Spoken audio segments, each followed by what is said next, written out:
Panawagan lang po sa lahat po ng kababaihan na mahilig pong magsuot ng malalaswang damit.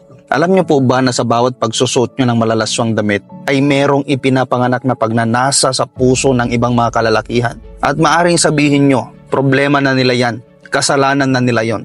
Well, tama kayo. Pero alam niyo po ba na meron ding sinabi sa Biblia na mabuti pang bitinan ng gilingang bato ang leeg ng sino mang nagiging sanhi ng pagkakasala at itapon sa karagatan. So nawa po mga kapatid, wag po tayong maging sanhi ng pagkakasala ng iba.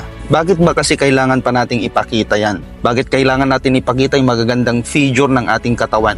Bakit kailangan natin ipakita kung gaano tayo kakinis? Ang bawat parte ng katawan mo kapatid ay mahalaga. At ang bawat mahalagang bagay, iniingat-ingatan at itinatago. Pag meron kang gold bar, hindi mo yan ilalantad, kundi itatago mo yan.